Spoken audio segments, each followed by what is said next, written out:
pagi semuanya. Apakah semuanya siap untuk mendengarkan khotbah pada pagi ini? Tapi sayangnya saya tidak berkhotbah. Jadi saudara-saudara, ada sebuah penyesuaian yang saya rasa harus terus kita lakukan. Saudara datang ke tempat ini bukan lagi sekedar mau dengar khotbah, tetapi kita mau bersekutu di dalam Tuhan. Bersekutu sesama tubuh Kristus. Kita mempersekutukan kehidupan Allah yang telah diberikan di dalam kita. Jadi apakah saudara pagi hari ini sudah siap mendengarkan khotbah? Saya harap tidak. Karena yang diberitakan di sini bukan khotbah, tetapi saya mau mempersekutukan kehidupan Kristus. Amin. Saudara-saudara, kata penyesuaian harus sering-sering kita renungkan di hari-hari ini, belakangan ini, karena ada banyak hal yang telah tertanam sebelumnya dengan sebuah model tertentu tanpa kita sadari. Sadar nggak sadar itulah yang sudah terjadi, dan mau nggak mau kita harus melakukan penyesuaian. Karena kalau enggak, saudara akan mengalami nasib seperti Nokia. Mungkin itu perlu diedit nanti. Karena dia tidak bisa menyesuaikan, akhirnya dia kolaps. Saudara pernah dengar ceritanya kan? Hari ini dia ada nggak? Udah nggak eksis ya? Ada ya, tapi kurang jaya seperti dulu. Dia itu loh, yang tadi saya sebutkan, si N. Jadi saudara-saudara, tadi disampaikan di awal ada sesuatu yang ternyata sadar nggak sadar telah kita telah bertumbuh di dalam diri kita. Mari kita harus banyak melakukan penyesuaian. Katakan bersama saya, penyesuaian. Nah, persekutuan itu bukan satu arah dari depan ke sana, tapi dua arah. Jadi sekian lama saudara duduk di sana, selama itu tidak bersekutu, telah membuktikan bahwa tidak terjadi pertumbuhan yang signifikan. Kalaupun terjadi, itu sifatnya tidak permanen. So, jangan lanjutkan lagi hal seperti itu, rugi. Amin. Senggol kanan kiri, rugi loh itu. Tapi kalau saudara di situ bisa ikut bersekutu, bisa menikmati apa yang dipersekutukan, itulah yang akan menentukan pertumbuhan yang akan kita alami. Setuju? Jadi ini yang perlu kita sadari, ini yang perlu kita sesuaikan. Jangan lagi hanya datang dengan keadaan pasif, tapi kita mau aktif bersekutu, kita menikmati apa yang Tuhan berikan kepada kita menikmati hayat ilahi yang Tuhan berikan kepada kita mengalirkan juga apa yang kita terima dari Tuhan kepada saudara-saudara kita, karena kita semua satu tubuh, saling membutuhkan, saling perlu untuk dipertumbuhkan. Amin. So hari ini, apakah saudara siap mendengarkan khotbah? Tuh kan, belum menyesuaikan diri tuh. Penyesuaian itu bukan sesuatu yang mudah, saudara-saudara. Penyesuaian itu memang tidak mudah, tapi harus kita lakukan. Mau nggak mau harus kita lakukan. Jadi apakah saudara-saudara sudah siap untuk mendengarkan khotbah? Tidak. Dengan yakin saudara mengatakan tidak. Di awal-awal mungkin saudara masih 50-50. Ini iya apa enggak ya? Tapi semakin kesini harusnya saudara semakin yakin. Karena penyesuaian dilakukan bersama-sama lebih gampang daripada sendiri. Amin. Makanya kita harus terus bersama, terus bergerak sebagai tubuh. Konsepnya bukan lagi pribadi. Kita akan bergerak sebagai tubuh, kita menyesuaikan diri bersama-sama. Katakan bersama saya, menyesuaikan diri bersama-sama. Jadi bilang sama yang di sebelah, jadi jangan sendirian ya. Saya mau mempersekutukan firman Tuhan dari 2 Timotius pasal yang ketiga, ayat yang ke-16. Dan ayat ini akan kita persekutukan dalam terjemahan versi mudah dibaca. Kita baca sama-sama 2, 3. Semua kitab suci diberikan oleh Allah, berguna untuk mengajar dan menunjukkan kepada orang yang salah dalam hidupnya, berguna untuk memperbaiki kesalahan dan mengajarkan cara hidup dengan benar. Kita baca sekali lagi bersama-sama. Bacanya pelan-pelan. 2, 3. Semua kitab suci diberikan oleh Allah, berguna untuk mengajar dan menunjukkan kepada orang yang salah dalam hidupnya, berguna untuk memperbaiki kesalahan dan mengajarkan cara hidup dengan benar. Oh, saudara, kalau menikmati ini sebagai makanan, enak, saudara, kalau bisa menikmatinya. Kalau saudara nggak menikmatinya, saudara harus bilang sama diri saudara, saya harus menyesuaikan. Amin. Kalimat pertama disebutkan semua kitab suci diberikan oleh Allah. Dari sini saya bisa mendapatkan banyak dari perenungan ini. Semua kitab suci diberikan oleh Allah. Tahukah saudara-saudara bahwa semua kitab suci dari Kejadian sampai Wahyu itu diberikan oleh Allah. Amin. Semua kitab suci diberikan oleh Allah. Artinya itu bukan tulisan manusia. Itu bukan ide manusia. Itu bukan bersumber dari yang bukan Allah. Tetapi sumbernya adalah Allah. Amin. Siapakah Allah itu?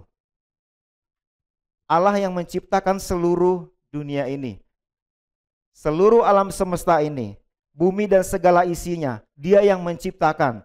Allah adalah yang berkuasa atas semuanya. Atas seluruh kehidupan, atas dunia, atas manusia, atas semua ciptaan. Tuhan yang paling berkuasa. Firman ini diberikan, semua yang diberikan di dalam kitab suci, diberikan oleh Allah, adalah satu pribadi yang paling berkuasa atas semuanya. Apakah saudara bisa menyelami bahwa firman Tuhan, kitab suci yang diberikan oleh Allah, artinya ini sumbernya dari yang maha tinggi. Sumbernya dari yang paling berkuasa. Dan ini juga berarti bahwa kitab suci adalah sebuah standar yang tertinggi untuk kita jadikan pedoman kehidupan kita. Standar yang paling tinggi. Prinsip di dalam firman Tuhan adalah sesuatu yang bersifat paling mutlak, paling absolut di dalam kehidupan kita. Amin. Karena sumbernya dari yang paling tinggi. Selanjutnya dikatakan berguna untuk mengajar. Nah, kalau kita mau belajar, seharusnya kita belajar dari yang paling tinggi. Kalau ada pilihan nih anak sekolah, ada tempat belajar yang rendah kualitasnya, yang middle, sama yang paling tinggi. Saudara pilih yang mana? Umumnya pilih yang paling tinggi. Betul? Setuju nggak? Apakah ada yang memilih paling rendah? Kalau ada itu aneh sebetulnya sih. Karena pada dasarnya harusnya kita memilih yang paling tinggi. Nah, kendalanya adalah pada saat disuruh bayar. Pada saat pendaftaran itulah kendalanya. Ketika harus membayar harga, mikir lagi. Tapi kalau tanpa harus membayar, saudara pasti pilih yang paling tinggi.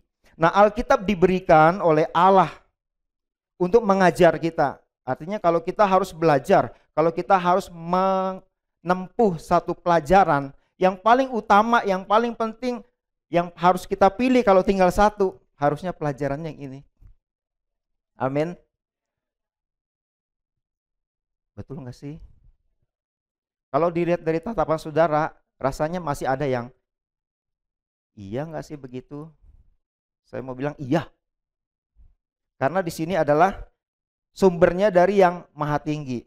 Sumbernya yang paling tinggi. Berguna untuk mengajar dan menunjukkan kepada orang yang salah dalam hidupnya. Jadi salah atau benar, patokannya bukan lagi yang lain tetapi firman Tuhan. Salah atau benar patokannya bukan lagi prinsip yang lain tapi prinsip firman Tuhan. Kemudian berguna untuk memperbaiki kesalahan, jadi ini bisa diperbaiki kesalahannya. Kalau sudah salah, bisa diperbaiki. Dan mengajarkan cara hidup dengan benar. Kita mengucap syukur bahwa kitab suci diberikan oleh Allah. Allah yang maha tinggi, Allah pencipta langit dan bumi, Allah yang berkuasa atas segalanya. Dan apa yang Tuhan berikan kepada kita ini berguna untuk mengajar kita, untuk menunjukkan apa yang salah, untuk memperbaiki kehidupan kita dari yang salah menjadi yang benar. Dan kita akan menggunakan ini seharusnya menjadi standar kehidupan kita. Amin. Jadi kalau ada sesuatu yang datang dalam hidup kita dan itu tidak sama dengan prinsip atau hukum di dalam firman Tuhan, seharusnya yang berlaku adalah tetap firman Tuhan, bukan prinsip atau hukum yang lain. Kalau kita mendapati sesuatu yang tidak sesuai dengan firman Tuhan, seharusnya kita memilih yang sesuai dengan firman Tuhan. Kalau tidak sesuai dengan firman, artinya itu tidak sesuai dengan kebenaran. Saya berharap saudara bisa sambil menikmati. Amin. Ini bukan pelajaran, tapi ini persekutuan. Jadi, senggollah sebelah kanan kiri, kayaknya Anda sudah menguap tadi. Saya berusaha membantu saudara-saudara tetap bisa konsentrasi. Ya. Jadi, kalau saudara tidak konsentrasi, nanti bisa miss, sayang sekali. Jadi, saya pernah duduk di sana, bahkan sering. Dan ketika di sana, memang mata itu cukup berat. Nah, jadi saya memperhatikan itu, jadi saya membantu saudara-saudara yang matanya berat supaya bisa enteng. Ya, jadi kadang-kadang kita perlu berinteraksi sedikit supaya tetap terjaga, supaya apa yang dipersekutukan bisa kita nikmati secara maksimal. Amin. Oh, haleluya.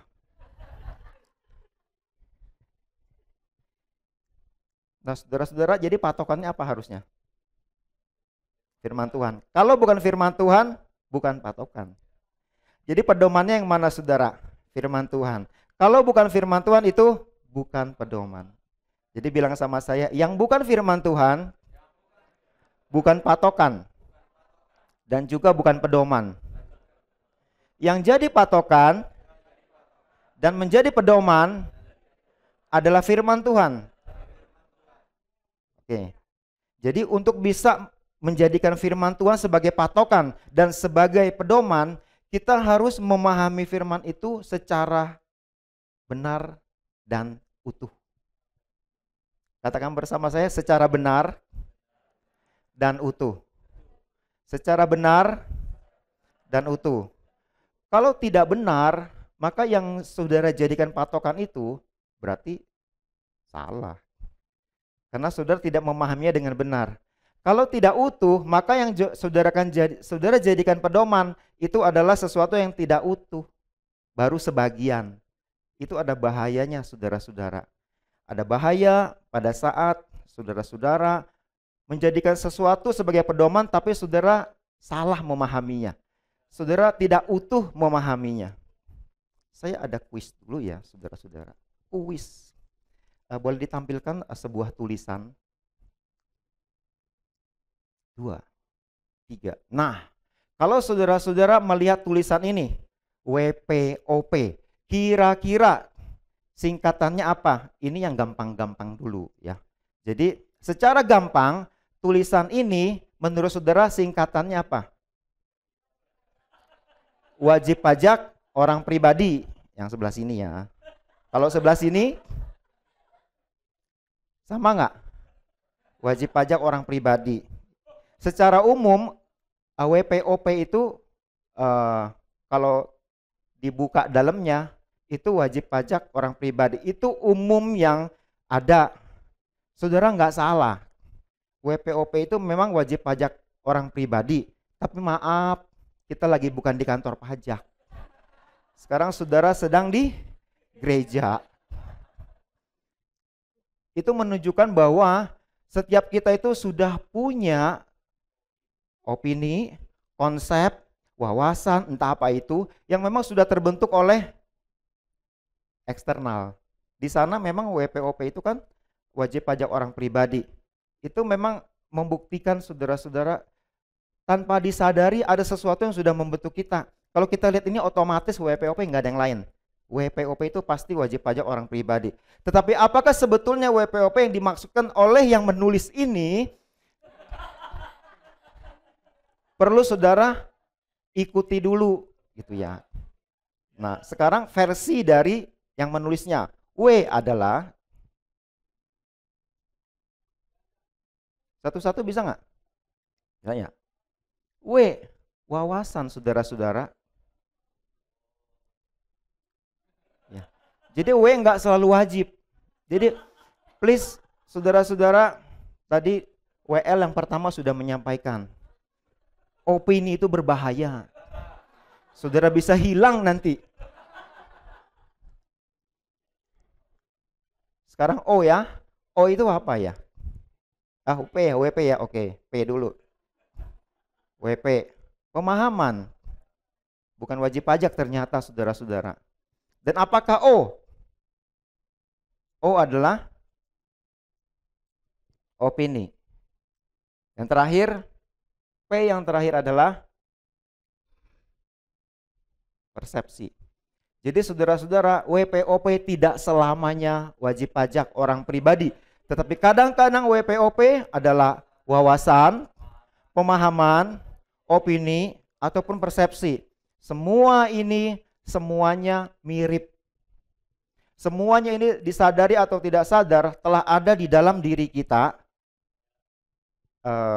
tertanam sejak lama. Kita sudah punya gambaran tertentu. Kita sudah memiliki wawasan tertentu tentang sesuatu.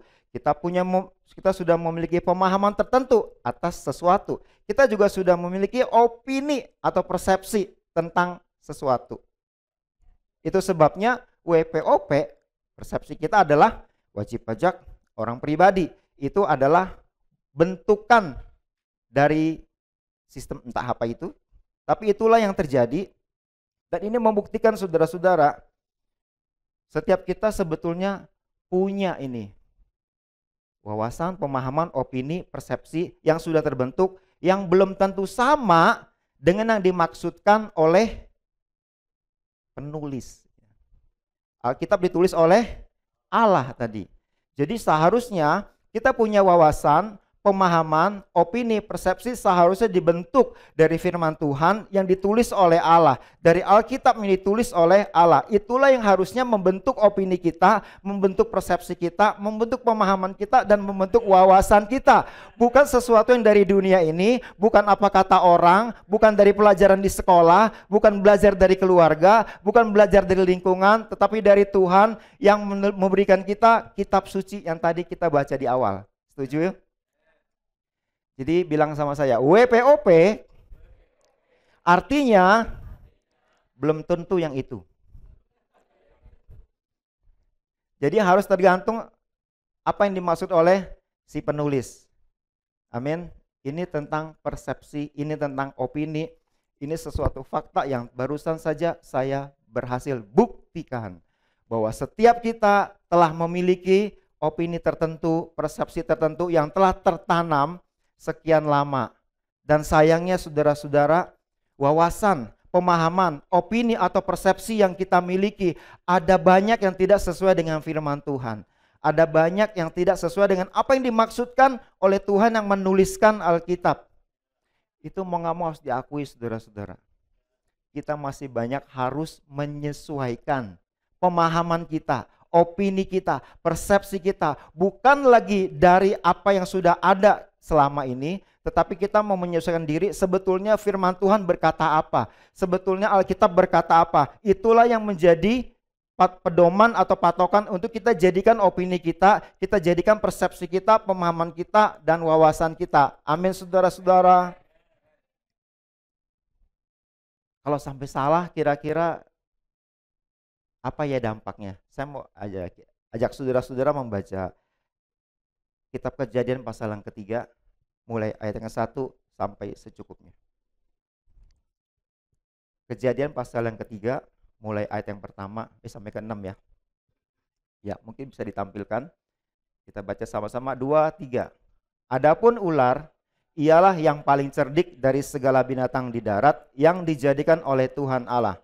Ular itu berkata kepada perempuan itu, tentulah Allah berfirman, semua pohon dalam taman ini jangan kamu makan buahnya, bukan? Stop dulu. Ini benar nggak saudara-saudara?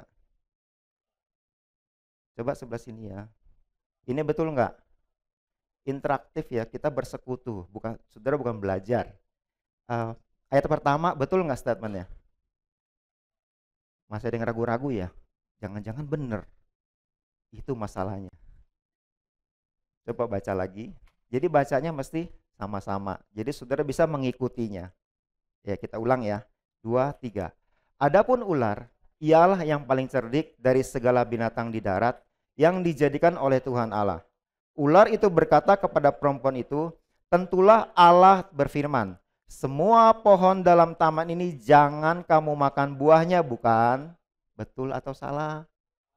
Salah. Salah ya? Ya, lanjut yang kedua. 2, 3. Lalu saut perempuan itu kepada ular itu, buah pohon-pohonan dalam taman ini boleh kami makan. Oke, sampai di sini ini benar nggak? Semuanya boleh. Itu memang yang pertama kali disampaikan kepada manusia. Semuanya boleh dimakan buahnya. Boleh ya, lanjut. Tetapi tentang buah yang ada di tengah-tengah taman, Allah berfirman, jangan kamu makan ataupun raba buah itu, nanti kamu mati. Ini benar nggak? Sebelah sini sekarang. Ini benar nggak? Masih banyak yang ragu. Ini juga menunjukkan persepsi dan opini kita selama ini masih belum begitu jelas. Oke, yang ketiga ini, pohon yang di tengah-tengah taman itu nggak boleh dimakan. Yang tengah-tengah itu ada dua ya, pohon kehidupan dan pengetahuan yang baik dan yang jahat. Nah yang itu jangan dimakan. Yang jangan dimakan itu yang mana? Pohon pengetahuan. Terus lanjut 4, ini makin berkembang nih. 2, 3. Tetapi ular itu berkata kepada perempuan itu, sekali-kali kamu tidak akan mati. Tetapi Allah mengetahui bahwa pada waktu kamu memakannya, matamu akan terbuka dan kamu akan menjadi seperti Allah, tahu tentang yang baik dan yang jahat. Jadi ada informasi baru nih. Sekali-kali mah enggak tahu. Sekali-kali enggak. Selama ini persepsi yang dimiliki oleh Hawa itu enggak boleh. Sama sekali enggak boleh. Mau sekali, mau setengah kali enggak boleh. Tetapi sekarang muncul opini yang baru. Wawasannya baru nih. Sekali-kali enggak. Enggak mati sekali-kali. Tapi malahan pada waktu kamu makannya, matamu akan terbuka. Ini baru lagi nih ya. Baru lagi loh. Mataku bisa terbuka loh. Terus kamu akan menjadi seperti Allah. Wah, enak juga nih. Ada sebuah janji yang diberikan. Ini bisa seperti Allah loh. Bisa tahu tentang yang baik dan yang jahat. Mulai masuklah opini versi yang lain. Terakhir di ayat ke-6. Perempuan itu melihat bahwa buah pohon itu baik untuk dimakan dan sedap kelihatannya. Sebelumnya begitu enggak sih? Sebelumnya enggak. Lagi pula pohon itu menarik hati karena memberi pengertian. Sebelumnya begitu enggak? Enggak juga. Lalu ia mengambil dari buahnya dan dimakannya dan diberikannya juga kepada suaminya yang bersama-sama dengan dia dan suaminya pun memakannya.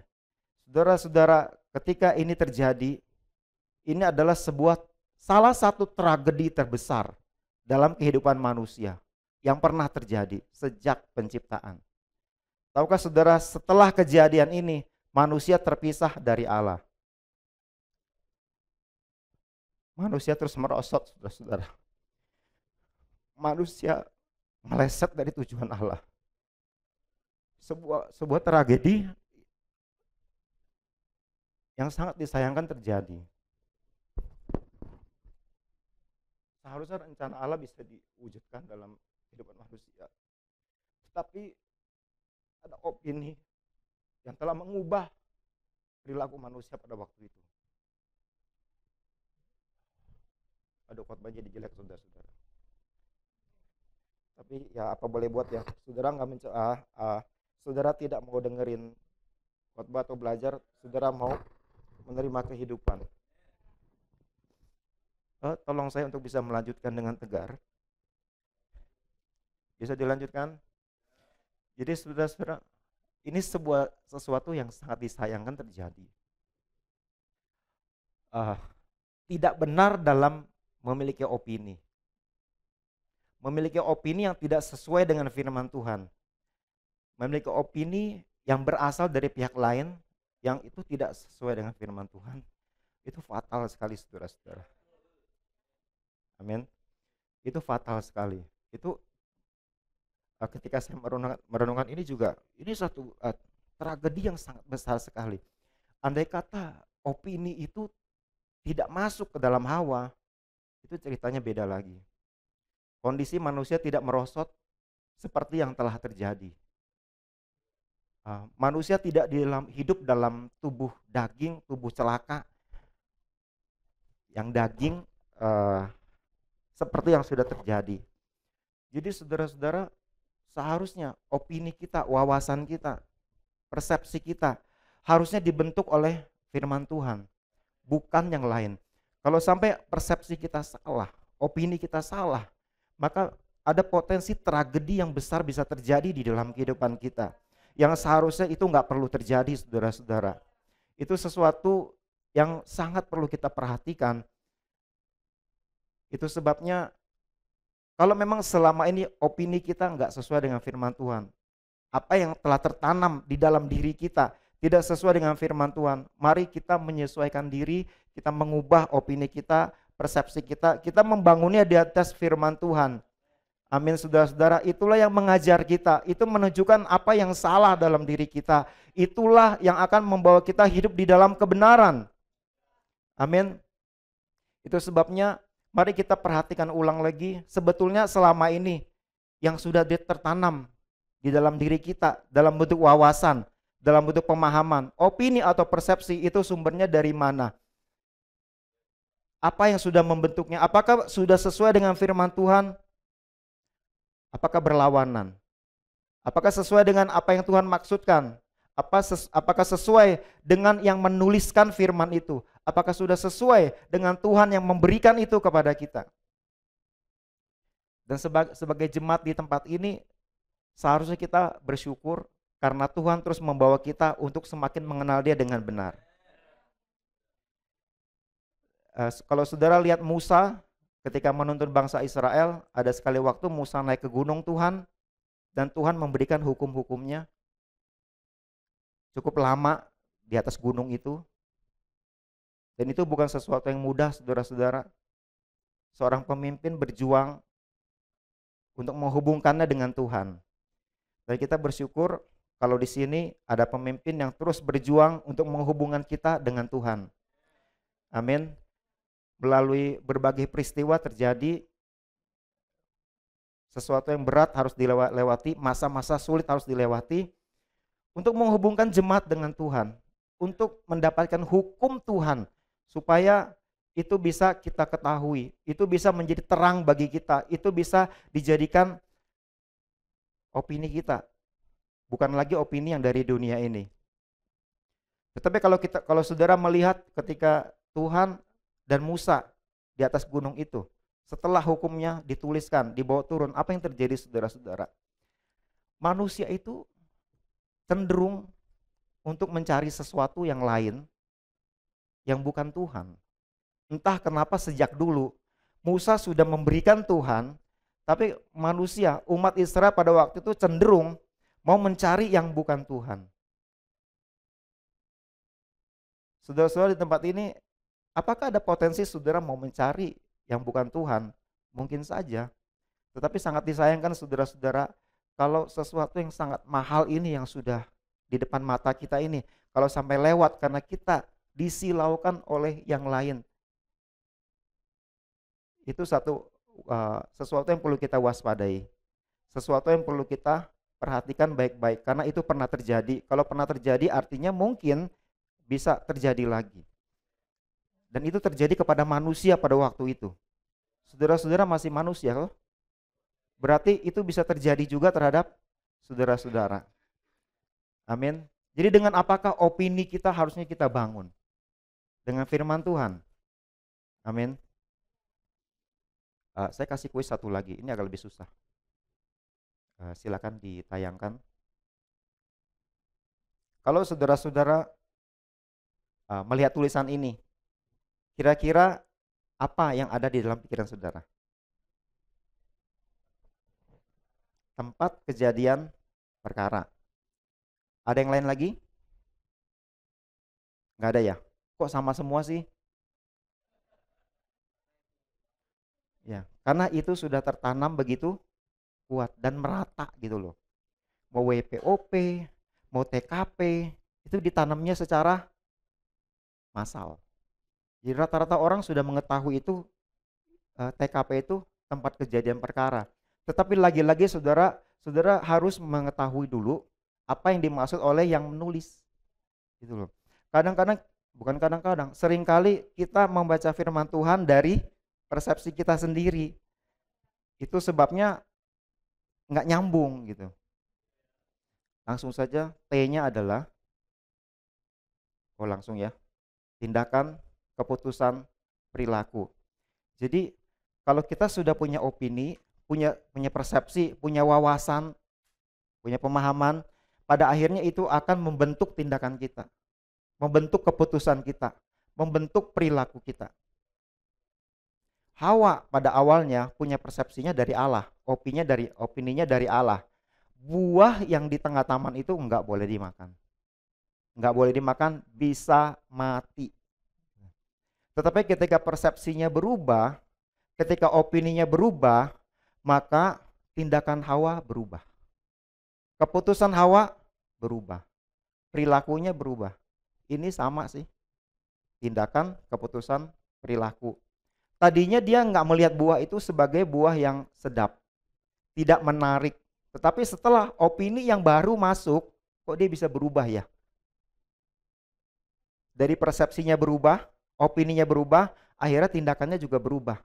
Itu sebabnya saudara-saudara, haruslah kita memahami dengan benar dan juga utuh. Kalau tidak benar, tidak utuh, kita akan meleset dalam menjalankan apa yang Tuhan maksudkan dalam kehidupan kita. Apa yang Tuhan berikan kepada kita, apa yang seharusnya kita terima, apa yang harus kita jalani, itu tidak sesuai dengan yang Tuhan maksudkan, dan akhirnya kita berjalan sendiri sesuai dengan opini kita, sesuai dengan persepsi kita. Kita melakukan tindakan-tindakan berdasarkan opini tersebut. Jadi saudara-saudara, sekali lagi nih, opini itu berbahaya. Amin. Bilang sama kanan kiri, opini itu berbahaya. Jadi dengan apakah saudara harus membentuk opini? Dengan apakah saudara harus membentuk wawasan? Jadi seharusnya saudara-saudara membentuknya dari firman Tuhan. Kita sepakat akan hal itu. Amin. Hanya dengan firman Tuhan. Kalau tidak sesuai dengan firman Tuhan, ada kejadian fatal yang mungkin terjadi.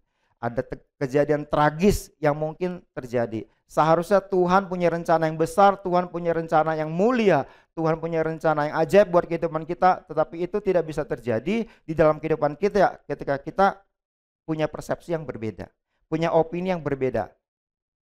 Bahkan ketika kita datang kepada Tuhan, katanya kita harus datang dengan kosong gitu kan.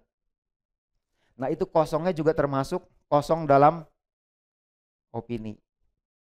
Jadi kita terima sepenuhnya apa yang dari Tuhan. Kalau saudara membayangkan sebuah gelas, saudara tetap bisa mengikuti? Katakan bersama saya, gelas. Nah, gelas ini ceritanya sudah pernah diisi oleh sesuatu. Saudara suka minum apa dengan gelas? Selain air putih, sirup, ada lagi jus, ada lagi kopi, teh. Oke, ada macam-macam yang bisa diisi dalam gelas itu.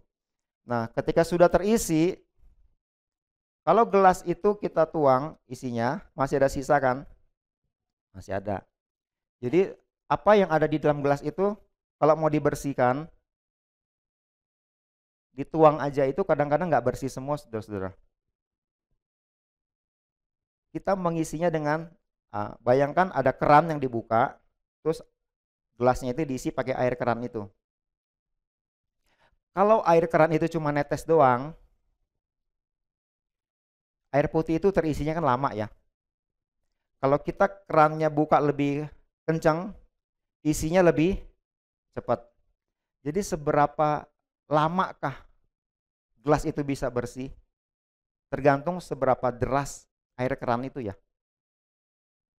Seberapa lamakah opini kita bisa berubah? Tergantung seberapa deras air firman itu masuk di dalam diri kita. Kalau saudara makan minum firman hanya sekali-sekali, itu seperti air yang cuma netes aja ya. Yang lamanya nggak bersih-bersih. Tetapi lama-lama bersih, lama banget, netes aja. Tapi kalau airnya kuat, mengalir dengan deras, mengalir dengan kuat, maka itu bisa segera terisi dengan penuh. Nah, ketika penuh itu masih belum cukup, sampai harus luber. Kalau luber, airnya kan keluar ya, itu kotorannya itu ikut keluar, tehnya ikut keluar, sisa tehnya. Apalagi tadi, jus keluar, kopi keluar. Ada satu lagi itu tadi, sirup. Jadi semua yang pernah masuk di situ, kalau saudara hari ini terus-menerus mengisi kehidupan saudara dengan firman, dengan air kehidupan, yang Tuhan bilang kalau kamu minum itu kamu nggak akan haus lagi, itu akan terus menjadi mata air dalam kehidupan kita. Kalau terus mengalir, maka hanya masalah waktu kita akan bersih dari semua opini-opini yang pernah ada. Amin. Jadi pastikan saudara terus melakukan dengan tekun ya, apa yang sudah diajarkan. Beberapa waktu yang lalu di awal tahun saya periksa lab. Periksa lab itu periksa darah maksudnya. Hasilnya itu ada beberapa bagian yang nilainya itu melewati batas. Kolesterol, fungsi hati apa tuh? SGOT, S apalagi OT itu ya. Lewat. Gula darah lewat gitu. Beberapa bagian lewat. Lalu saya mengubah cara makan. Cara makannya diubah. Yang dimakan yang sehat lah pokoknya gitu ya. Lalu setelah sebulan 2 bulan ada kesempatan cek dari BPD waktu itu, ada aktivitas apa untuk cek gratis ya, cek lab. Nah cek, belum berubah saudara-saudara ternyata. Kenapa? Baru sebulan. Jadi kan nggak pakai obat, merubah cara makan aja. Itu periksa pertama bulan Februari. Periksa kedua dari program BPD itu bulan apa ya Mike? Maret atau April deh gitu deh. Kira-kira Maret atau April. Baru sebulan atau sebulan lebih. Nggak banyak berubah, masih sama. Tetapi yang saya lakukan adalah terus melanjutkan cara makan yang baru itu. Saya terus melanjutkan. Ada enggak enaknya sih cara makan yang baru itu. Ada penyesuaian yang harus saya lakukan. Malam itu enggak makan nasi, cuma makan buah. Tadinya ekstrim ya, nasi hilang sama sekali pernah. Tetapi kayaknya enggak tepat juga ya. Jadi pagi sama siang makan tetap normal ya, bukan berlebihan, secukupnya. Malam enggak makan nasi tapi makannya buah. Terus air putih yang cukup juga, olahraga juga rutin. Saya melakukan itu untuk beberapa bulan 1-2 bulan di awal itu nggak ada perubahan signifikan, dan kemarin akhir bulan Juli mungkin kira-kira. Akhir bulan Juli saya periksa lagi. Ini bukan program, tapi saya periksa sendiri karena kan sudah berapa bulan ya? Dari bulan 2 ke bulan 7, 5 bulan ya. Nah, setelah itu saudara-saudara hasilnya yang tadinya itu lewat batas itu, nggak normal itu sudah kembali normal. Fungsi hatinya sudah bagus. Kolesterolnya juga sudah oke lah. Boleh dibilang oke. Beberapa bagian yang sebelumnya merah-merah termasuk gula itu sempat cukup tinggi, tapi sudah turun mendekati normal. Belum normal, tapi mendekati normal. Artinya apa yang saya makan secara rutin itu selama 5 bulan itu mempengaruhi tubuh saya, saudara-saudara. Itu sebabnya kalau saudara-saudara terus makan, roh saudara terus makan, roh terus saudara terus makan. Katakan bersama saya, roh saya terus makan, roh saya terus makan, Perubahan pasti terjadi. Berubahnya karena apa saudara-saudara? Menjadi apa? Menjadi sesuai makanan yang kita makan. Istilahnya kita tersusun sesuai berdasarkan apa yang kita makan. Kalau kita makan air kehidupan, kita tersusun oleh air kehidupan itu. Kalau kita makan roti hidup, maka tubuh kita, roh kita tersusun oleh roti hidup itu.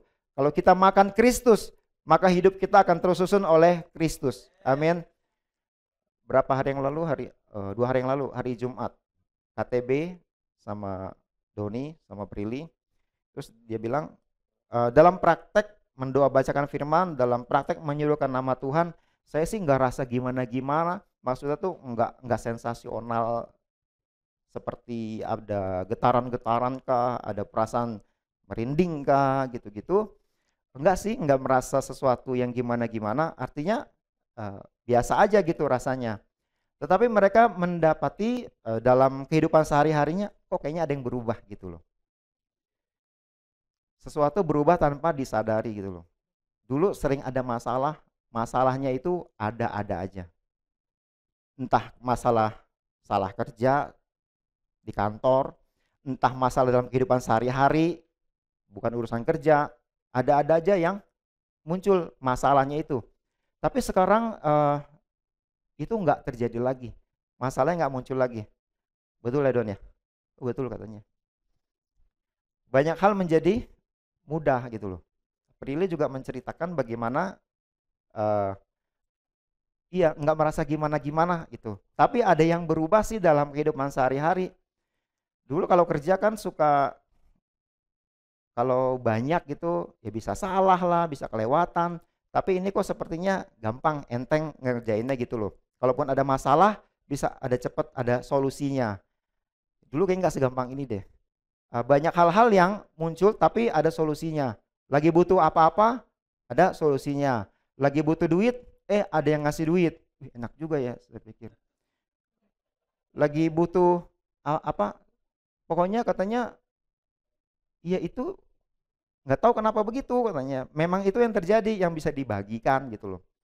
Oke, memang itu bagian dari icip-icip yang terjadi, tapi bukan menjadi target kita, bukan menjadi fokus kita. Fokus kita adalah untuk memperhidupkan Kristus.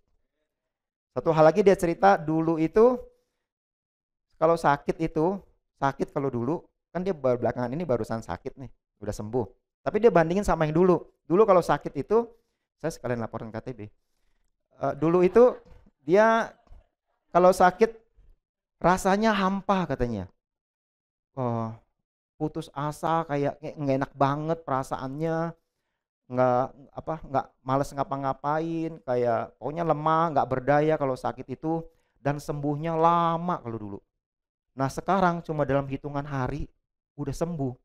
Dan sekarang itu kalau sakit, bukan sekarang, yang terakhir sakit itu nggak merasa hampa. Yang hampa itu Ari Lasso kan. Kalau dia enggak. Dia nggak merasa hampa, dia rasanya tetap bisa menyeru nama Tuhan, bisa tetap makan, minum untuk rohnya, dan kali ini sembuhnya lebih cepat dibanding sebelumnya. Itu yang perubahan-perubahan yang terjadi. Nah ini membuktikan bahwa apa yang kita makan itu menyusun kita.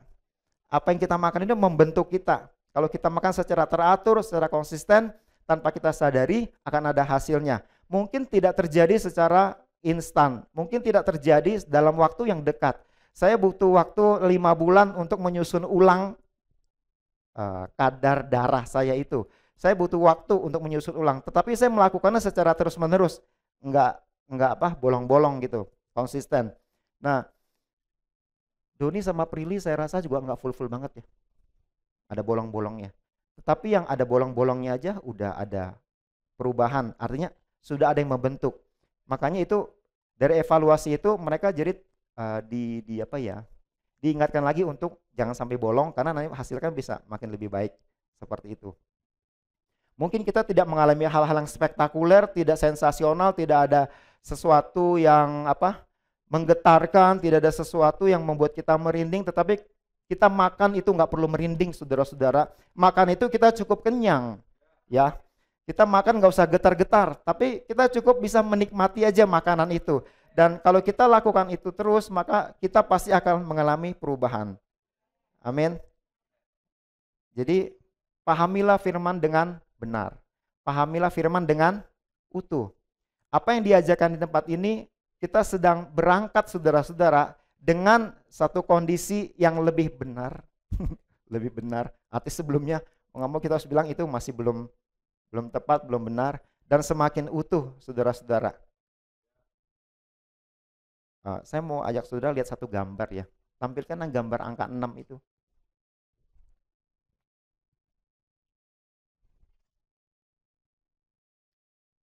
Ya, ini angka 6 apa 9? Orang sebelah kiri benar ya. Yang kiri bilang 6. Kiri ini kan? 6 kiri ya. Ya. Yang kanan bilang berapa? 9. Yang betul siapa?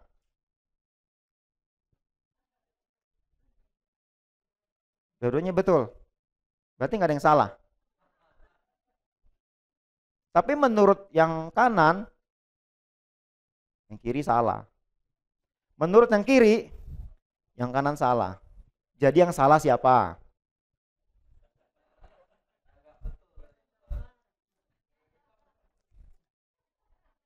Posisinya karena beda, jadi dia ngelihatnya beda. Gara-gara posisi ya, posisi. Artinya si kanan tidak melihat secara utuh. Jadi dia taunya itu 9. Andai kata si kanan bergerak ke kiri, dia akan melihat dari sudut yang berbeda, maka dia bisa tahu ternyata itu bisa 6 juga. Jadi dia nggak bisa salahin yang orang sebelahnya itu, seberangnya, depannya, karena memang sudutnya berbeda. Kadang-kadang kita memahami firman, sebagian kan, nggak salah, tapi kan nggak utuh, nggak lengkap. Kemarin kita dalam kelas dikasih tahu, firman Tuhan itu seperti pohon. Ada batangnya, selain batang ada apa pohon itu? Sebelum daun, ada ranting. Batang, ranting, daun. Ada buahnya nanti juga ya. Tetapi kalau saudara bilang pohon itu isinya daun, betul nggak? Betul, tapi hanya sebagian, belum lengkap ya. Kalau saudara bilang pohon itu batang, ya betul juga, tapi belum lengkap, gitu.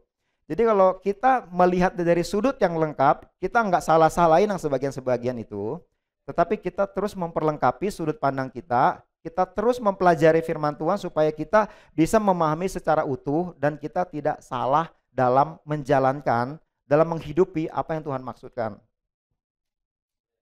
Ya, coba deh kita lihat Mazmur 133. Mazmur 133.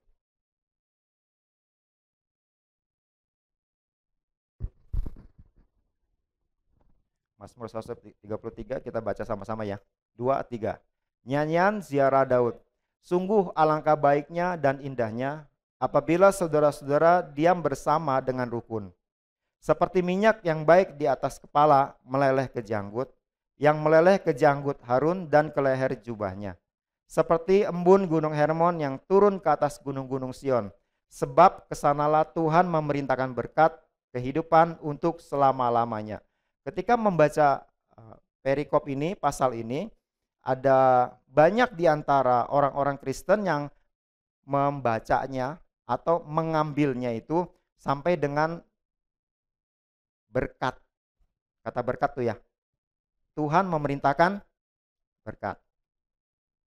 Kehidupan untuk selama-lamanya dibaca juga sih, tapi tidak terambil di dalam pemahamannya, di dalam persepsinya, di dalam opininya. Sehingga apa yang dipahami oleh kebanyakan orang adalah kalau saudara-saudara bersatu, hidup rukun di dalam Tuhan, akur, maka Tuhan akan memberkati. Begitu kan? Berkatnya apa?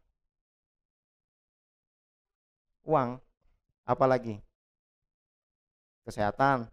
Pokoknya sesuatu yang bentuknya materi. Yang difokuskan di situ adalah berkat dalam bentuk materi. Jadi kalau kita akur, saudara-saudara, Tuhan berkati kita, usahanya nanti lancar.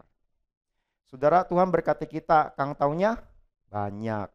Sudah berkati kita, ada banyak uang. Tuhan akan memberkati kita, kita sehat, dan sebagainya.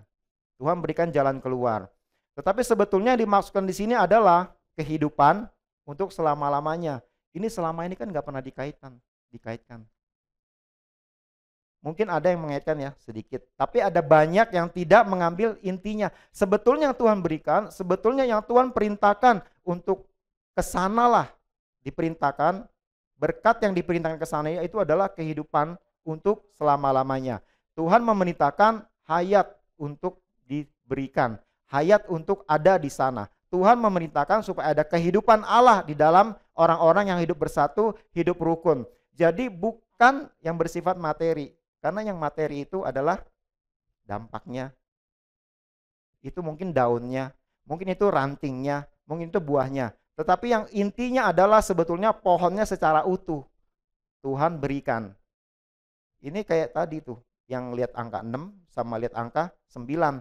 Karena dia lihatnya tidak utuh, maka dia cuma pahamnya satu sisi aja. Dia cuma tahu itu 6. Dia tidak tahu kalau itu bisa juga 9. Itu bisa juga, kalau dia butuh 9, dia tinggal balik aja, bisa dapat 9-nya. Kalau dia butuh 6, dia bisa lihat dari sisi yang sebelahnya lagi.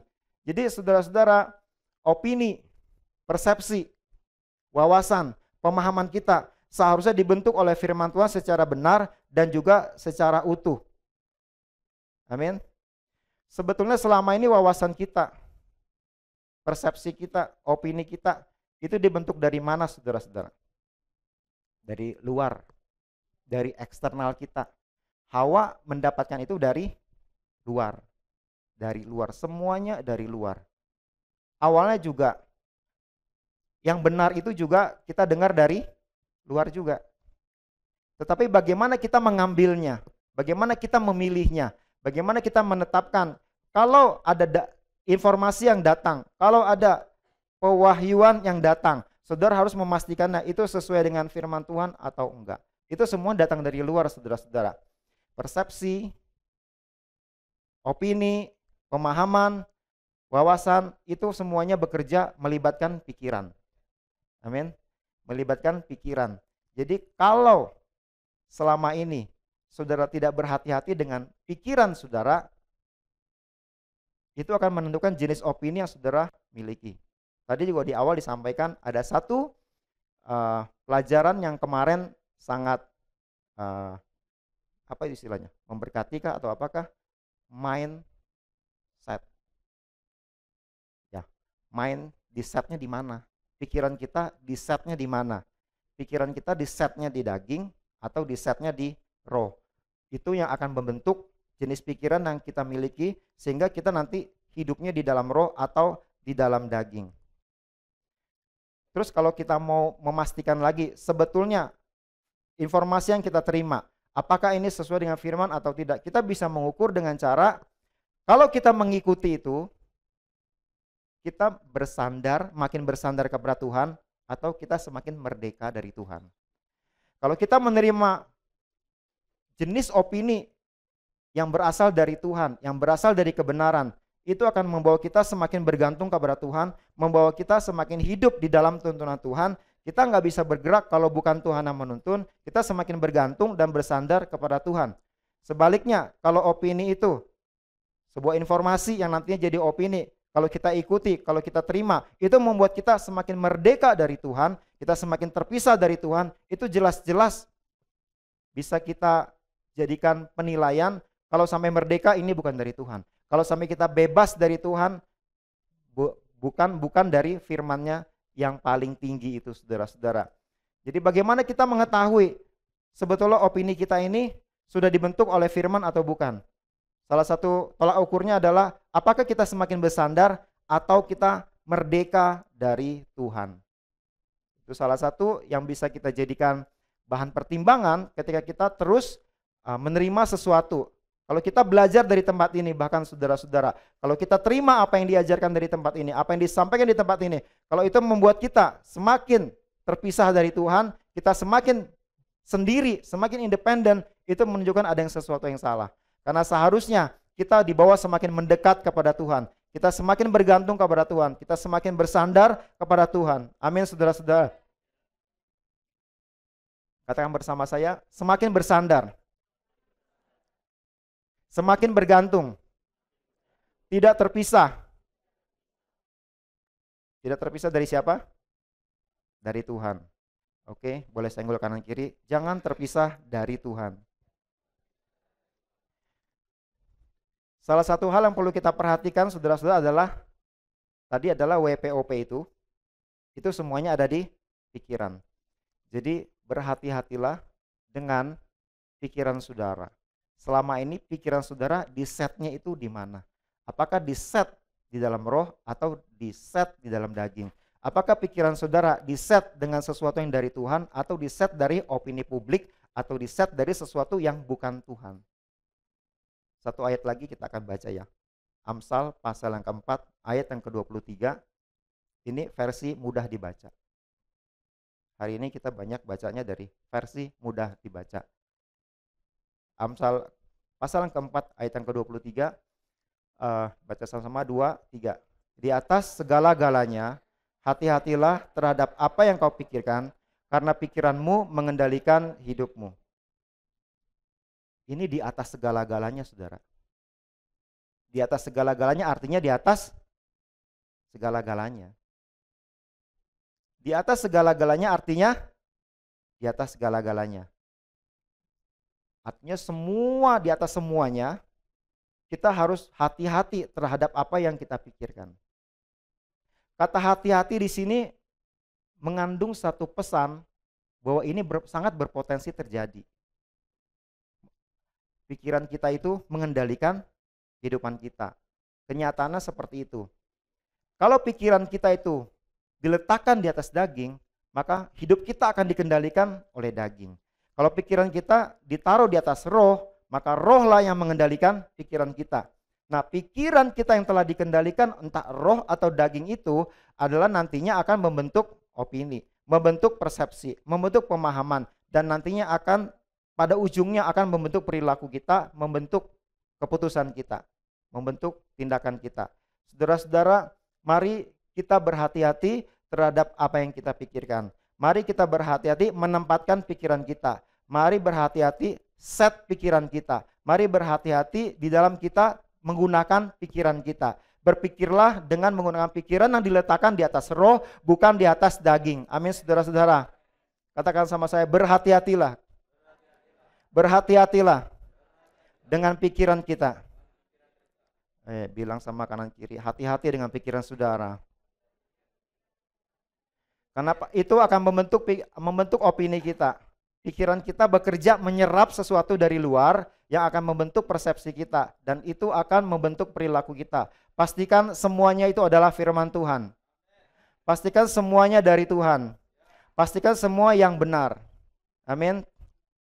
Nah, ketika kita belajar, kita harus memastikan kita tuh hidup benar, hidup melakukan benar. Kembali lagi, ada satu terang yang tersingkap bagi kita. Benar atau tidaknya kita bukan karena kita melakukan sesuatu yang benar, bukan karena kita melakukan sesuatu yang benar, karena kebenaran itu bukanlah tindakan. Kebenaran itu bukan perilaku. Tetapi kebenaran itu, saudara-saudara, pribadi. Amin. Nah, dalam hal ini pun kita akan menyesuaikan diri. Kok begitu ya? Kan kita harus melakukan yang benar. Tetapi kembali lagi ada satu patokan lagi yang harus kita jadikan pegangan yang tepat, yang sesuai dengan apa yang ditulis oleh Tuhan, bahwa benarnya itu adalah bukan benar karena kita melakukan, tetapi karena ada Kristus yang diperhidupkan di dalam diri kita. Kristus yang ada kebenaran itu yang Tuhan anggap benar. Perbuatan benar kita tidak di hadapan Tuhan itu bukan kebenaran. Sesuatu yang baik yang kita lakukan, minggu lalu kita belajar, kalau kita melakukan hal yang baik, berbuat baik di mata Tuhan itu bukan kebaikan. Hanya satu saja yang baik. Siapakah yang baik itu? Apakah yang baik itu? Allah. Jadi sama seperti kebaikan itu bukan karena perilaku juga, demikian juga kebenaran. Kita benar bukan karena kita melakukan sesuatu yang benar, bukan karena kita melakukan perbuatan, bukan karena tindakan kita, tetapi karena ada Kristus di dalam kita. Ada pribadi Kristus, sang kebenaran itu di dalam diri kita, itulah yang dinilai Allah sebagai kebenaran. Amin. Nah, ini butuh penyesuaian lagi. Saudara-saudara, di awal saya menyebutkan kita perlu menyesuaikan. Sekali lagi saya tekankan lagi, kita perlu menyesuaikan. Karena selama ini banyak hal yang masih belum sesuai dengan yang dimaksudkan oleh yang menulis. Saudara sudah salah menyebutkan singkatan WPOP. Saudara sudah punya persepsi tersendiri tentang TKP. Dan mungkin saudara punya persepsi pandangan sendiri tentang firman Tuhan dalam banyak hal. Banyak bagian-bagian firman yang kita sudah punya persepsi sendiri, opini sendiri, karena tertanam oleh pihak sumbernya dari luar, yang kita nggak tahu itu apakah kebenaran atau bukan, tetapi ternyata kalau kita mau evaluasi, ada banyak yang masih perlu disesuaikan. Amin. Mari kita menyesuaikan. Ya. Bilang sama sebelah kanan kirinya, daripada nguap, lebih baik menyesuaikan diri. Amin. Ya. Sama-sama kita katakan, hari ini saya akan menyesuaikan diri dengan firman Tuhan. Semua opini, semua persepsi, semua wawasan, semua pemahaman sesuai dengan firman Tuhan, sesuai dengan Allah yang menulisnya, bukan pikiran manusia, bukan opini publik. Amin. Sampai di sini saya rasa cukup, karena mungkin Dad mau lanjutkan ya. Oke, kalau enggak dilanjutkan, kita akan lanjut ke sharing ya. Ingat, kita sedang bersekutu. Jadi bukan satu arah, tetapi dari pihak saudara bisa menyampaikan, bisa membagikan pembicaraan Allah yang ada di dalam diri saudara. Jadi seperti biasa, mic-nya boleh disiapkan, nanti yang mau ngomong dipersilakan. Kalau nggak ngomong saya turun.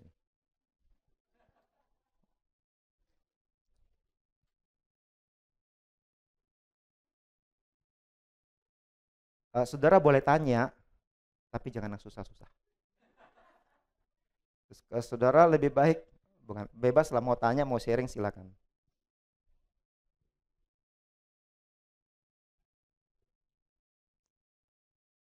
Tuh Michael minta mic tuh.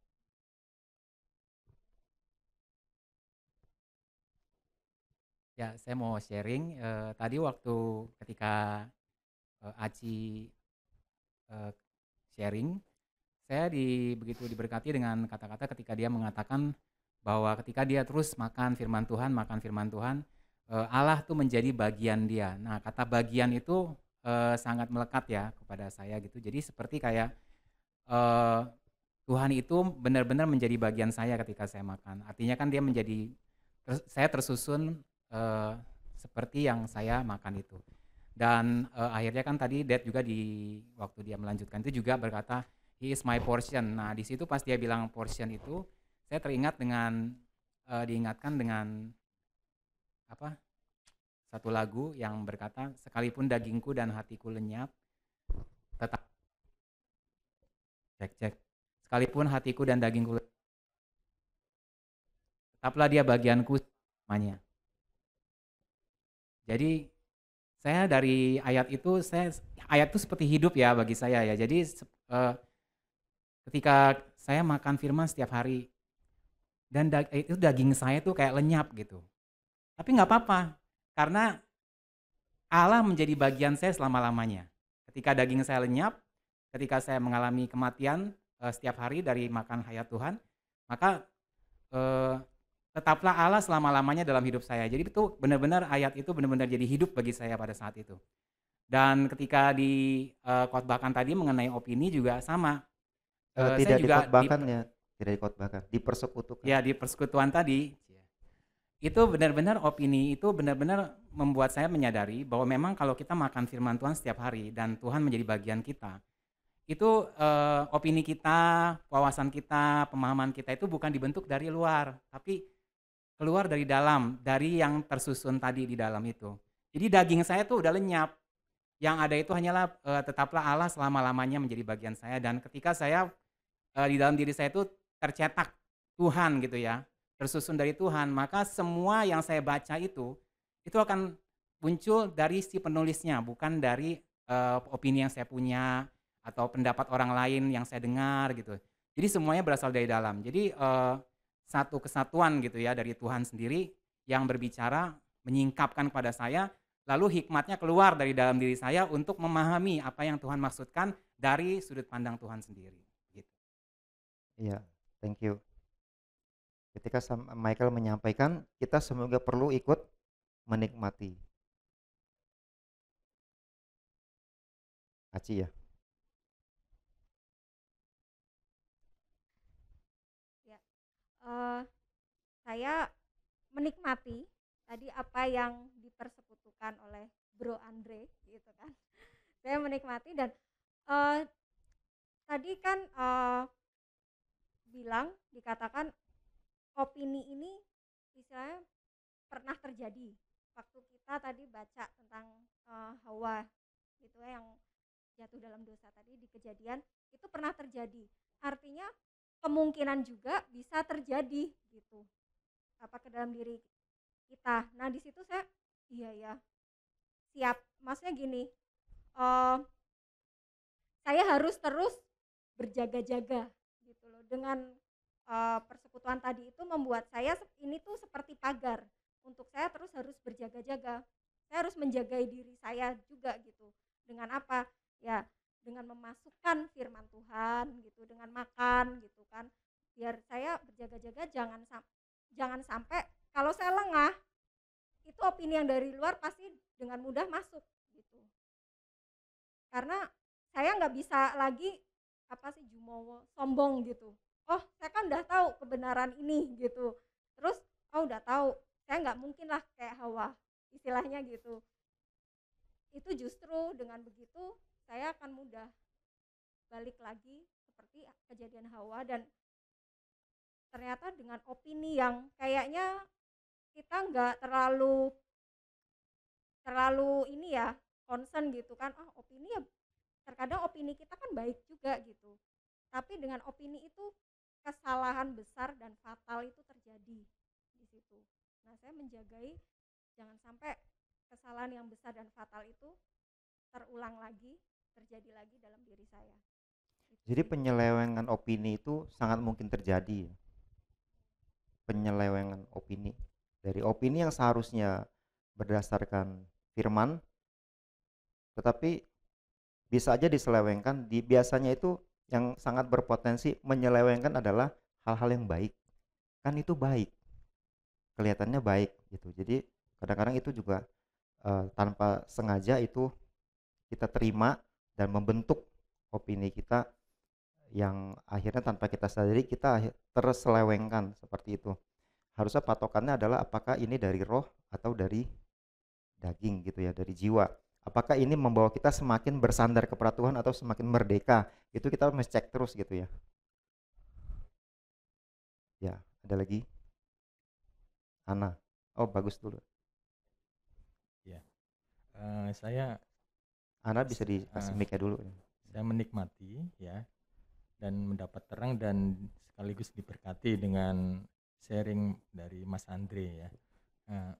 Tadi Bro Andre, saya ngomongnya Mas Andre biar kita semua saudara ya di sini ya. Kita semua saudara dalam tubuh Kristus. Begini ya. Jadi saya sendiri merasakan ya di saat saya menikmati firman baik setiap hari maupun khotbah ya. Tadi yang saya dapat istilahnya Aci kan highlight ya. Saya dapat highlight di Mazmur 133. Ya, ini saya sharing ya. Jadi saya terbiasa membaca Alkitab dan saya menyandingkan dengan Alkitab pemulihan ya. Ini karena Ded juga menyarankan seperti itu karena pas saya baca Mazmur 133, saya baca di Alkitab pemulihan ini luar biasa isinya. Saya mau sharingkan ya. Jadi apa yang saya dapat di Alkitab Pemulihan, karena ini kan kita belajar untuk tidak pakai mindset kita sendiri ya, tapi kita belajar dari apa, dari sudut pandang Alkitab secara keseluruhan. Nah, kalau tadi Bro Andre bilang kalau Mazmur 133 kan tentang berkat, tentang ini ya, tentang hal-hal yang materi. Tapi di Mazmur 133 yang versi pemulihan ini luar biasa isinya.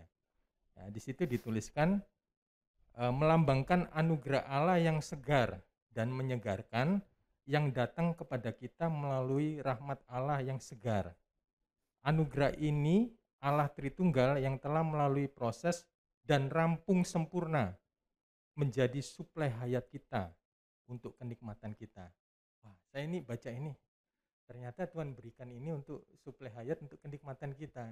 Jadi saya semakin menikmati apa yang disampaikan, baik yang kita baca setiap hari maupun setiap hari Minggu. Dan kali ini saya belajar untuk terus ya istilahnya apa ya, merasakan gitu loh. Seperti kita makan ya, kita dijamu makan, kita benar-benar bisa merasakan, menikmati. Enggak kita disajikan oleh makanan kita ya udah asal makan aja. Tapi ini saya merindukan setiap saat saya menikmatinya gitu, mengecap dan menikmatinya, sehingga itu benar-benar tadi Andre bilang kan apa ya, menjadi manfaat buat tubuh kita gitu ya. Nah, saya rasa seperti Menyusun itu. tubuh kita ya, Menyusun tubuh kita. Menjadi membawa dampak buat tubuh kita. Nah, dan kenikmatan-kenikmatan inilah yang terus saya bangun setiap harinya ya. Jadi tidak sekedar baca, tidak sekedar maksudnya sungguh alangkah baiknya begini, tapi kita belajar untuk terus menaruh semua ini dalam terang firman dan menjadi kenikmatan.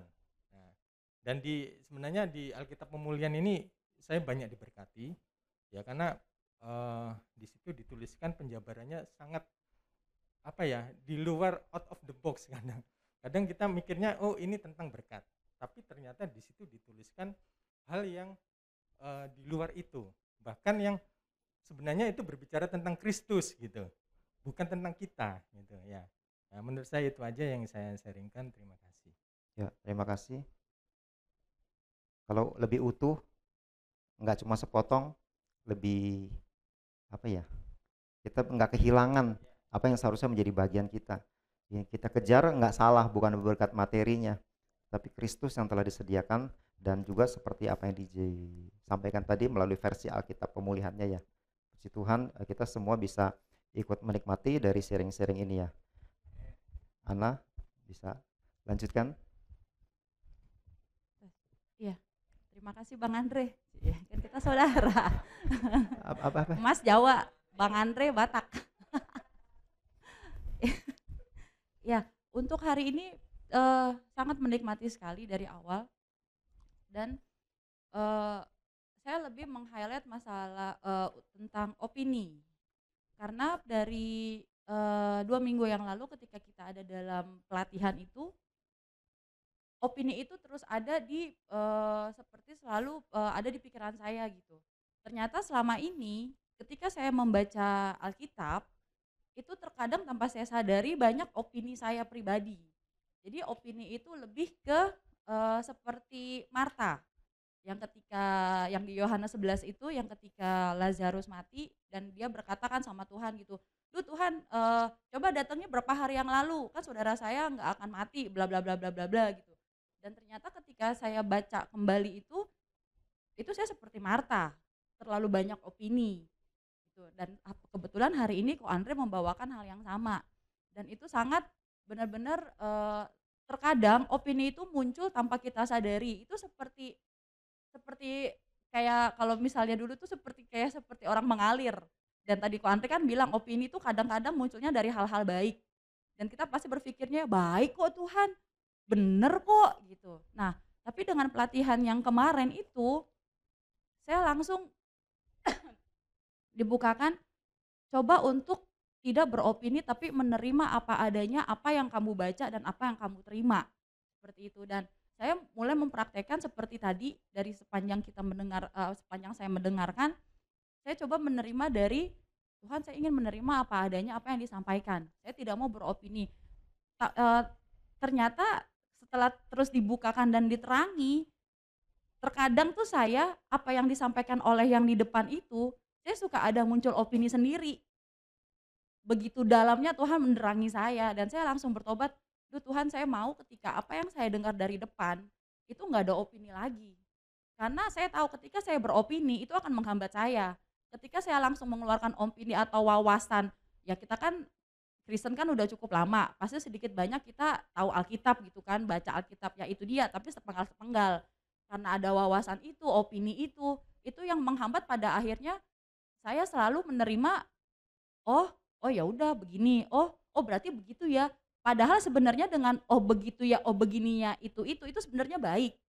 Tapi ketika saya diterangi itu nggak baik. Ketika kita menerima firman Tuhan, ketika kita mendengarkan, belajar untuk tidak beropini. Kalau misalnya saya pikirin lagi, kalau misalnya saya yang dulu, itu nggak salah. Tapi ketika dari pelatihan sampai hari ini, itu benar-benar membukakan saya untuk ayo, ayo kita benar-benar mendengarkan dari dalam roh. Kalau kita mendengarkan dari dalam roh juga itu bisa memilah tuh, kita beropini atau kita benar-benar mendengarkan yang dari yang si pembicara, seperti itu. Dan saya juga kemarin setelah sekolah minggu, ayat yang dibawakan sama Ko Andre yang terakhir itu, yang Mazmur 133, itu saya sudah baca kemarin. Nah tadi kan Ko Bagus sempat singgung tuh, yang Mazmur 133, saya tiba-tiba diingatkan, dan itu ada di status WhatsApp saya, itu tumben-tumbenan tuh. Nah ternyata di situ tertulis, pengurapan itu akan jatuh ketika kita ada dalam satu tubuh. Pengurapan itu turun dari kepala ketika kita ada dalam satu tubuh. Jadi pengurapan itu nggak akan turun kalau kita nggak dalam satu tubuh. Dan di situ saya bersyukur. Ditambah lagi tadi kan Ko Bagus ada ngomong, kalau itu kan hayat yang mengalir dan kita dapat menikmati itu. Dan saya langsung buka, saya langsung baca lagi. Oh, ternyata kalau kita nggak di dalam tubuh, pengurapan itu kemungkinan nggak akan turun dari kepala, itu akan mandek. Dan saya bersyukur sekali dengan apa yang terjadi 2 minggu ini, dengan dari pelatihan, kita dengar firman hari ini, itu semuanya seperti nyambung gitu. Dan itu membuat saya sangat bersyukur, karena saya ada di dalam tubuh yang saat ini. Amin. Karena bagaimanapun juga, kita nggak bisa hidup sendiri, kita nggak bisa bertumbuh sendiri. Lebih indah itu bertumbuh sama-sama. Karena kalau bertumbuh sama-sama itu kita akan melihat satu unity, satu kesatuan. Dan itu bukan lagi hal yang jadi wacana, tapi itu sangat dekat dengan kita. Kalau kita memang benar-benar ada di dalam itu, kita bisa merasakannya itu. Itu sih. Iya, memang Tuhan kan maunya kita bertumbuhnya sama-sama ya. Sama seperti tubuh kita secara jasmani, tumbuhnya tuh proporsional bersamaan ya. Kalau jempolnya tumbuh sendirian, makin gede jempolnya doang, kan nanti aneh. Jadi tumbuhnya sama-sama gitu. Thank you Ana. Iya silakan. Saudara Andre. Nah, nah dari awal kan kita dibicarakan mengenai yang opini Barnabas. Ya, jadi opini Barnabas yang membuatnya dia itu jadi hilang gitu. Dan Alkitab menjadikan sudah tidak ditulis lagi. Gitu. Apakah opini Barnabas itu hanya karena dia hanya mau membawa Yohanes yang disebut Markus itu, dan Paulus tidak mengizinkan gitu. Ya, apakah opininya seperti itu? Mungkin ada juga yang bertanya gitu, opininya apa gitu. Benar ya? Jadi karena itu tentang Barnabas kan dibawakan oleh WL. Saya persilakan kepada yang bersangkutan untuk mempersekutukan bagian itu. Boleh Bu?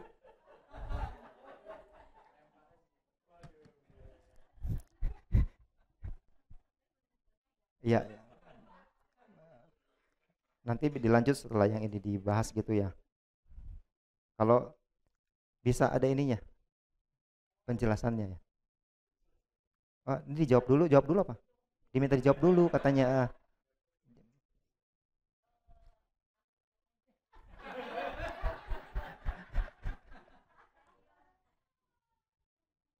Ya, saya jawab ya. Saya pakai kamera yang ini aja. Jadi saudara-saudara yang ikut pelatihan rupanya paling ke-capture, paling terkesan itu dengan soal keusangan dan opini ya saudara. Tapi saya harus terus terang soal keusangan dan opini ini nggak sedangkal yang dibayangkan, ini sangat dalam dan perlu perenungan yang mendalam. Saya sendiri nggak terlalu yakin bahwa saudara sudah memahami apa yang dimaksud gitu ya. Jadi ini perlu perenungan yang cukup mendalam. Misalnya ketika yang Barnabas tadi, opini Barnabas apa? Kita semua ngomong Barnabas itu nggak tertulis lagi, nggak tercatat lagi dalam Alkitab selanjutnya karena opininya. Opininya apa yang menghalangi dia? Ini sekarang saya mau tanya, opininya apa? Jadi saya tanya dulu sebelum jawab maksudnya. Ya. Nah, terkadang kita jadi blur karena sebetulnya kita belum menangkap yang seutuhnya gitu ya. Jadi sebetulnya opini yang dibilang Barnabas tidak melanjutkan perjalanannya dengan Paulus karena yang menghalangi dia adalah opininya. Opini dia adalah dia mau menyelamatkan keponakannya, Yohanes Markus. Ya, dia mau ajak Markus untuk terlibat dalam pelayanan. Jadi demi menyelamatkan keponakannya ini, maka dia mengorbankan hubungannya dengan Paulus. Padahal dari sisi Tuhan, orang kegerakan yang waktu itu dipilih Tuhan, berubah-berubah gitu. Jangan diubah-ubah, biarkan saya menyesuaikan diri. Jadi opini Barnabas yang mau menyelamatkan keponakannya yaitu Yohanes Markus membuat dia mengambil keputusan untuk memutuskan hubungannya dengan Paulus, padahal di mata Tuhan orang kegerakan yang sedang Tuhan pakai adalah Paulus. Ya, sehingga ketika dia memutuskan hubungan dengan Paulus maka namanya tidak tercatat lagi karena Tuhan sorotan kameranya kepada Paulus. Kalau Barnabas nggak ikut Paulus ya dia nggak disorot lagi gitu ya. Jadi ini menunjukkan hati-hati dengan hubungan persaudaraan.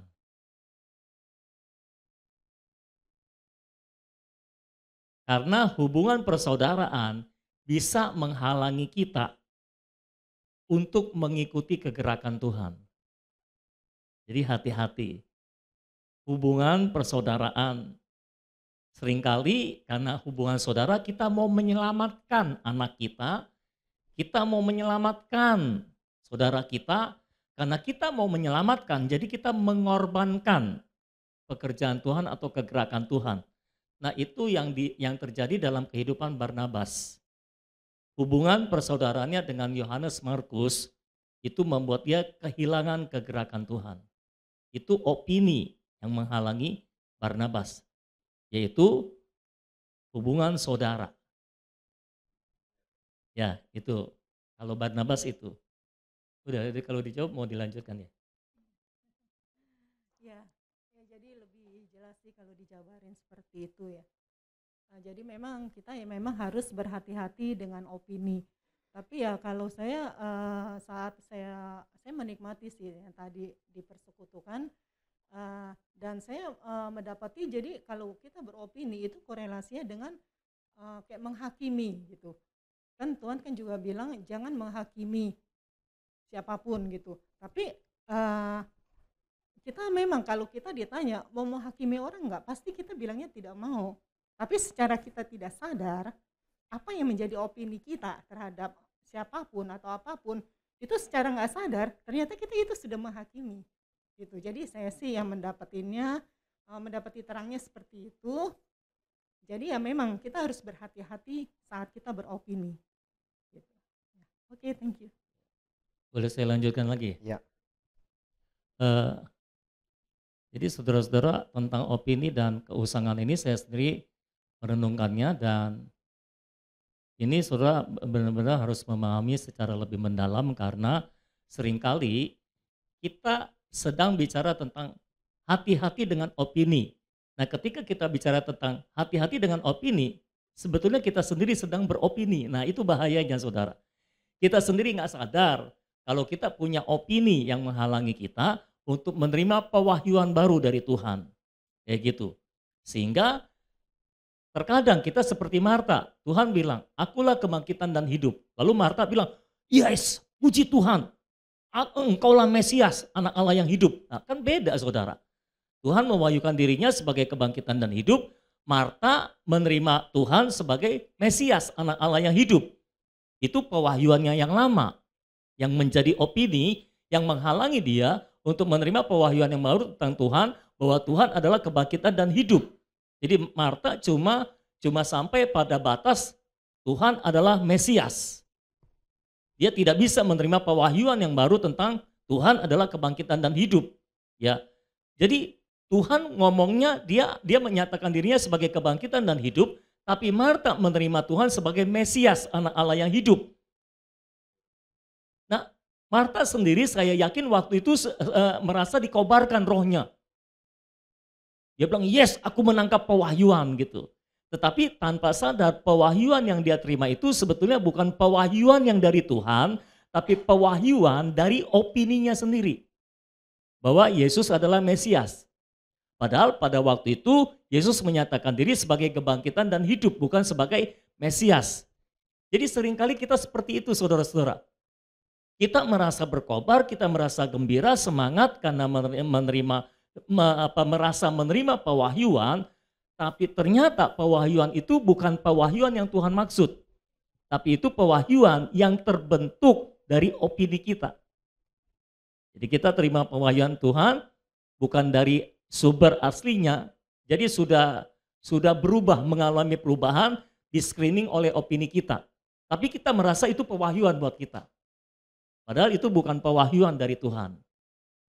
Itu mengobarkan nggak? Mengobarkan juga. Tapi tidak akan membawa perubahan. Itu masalahnya sih.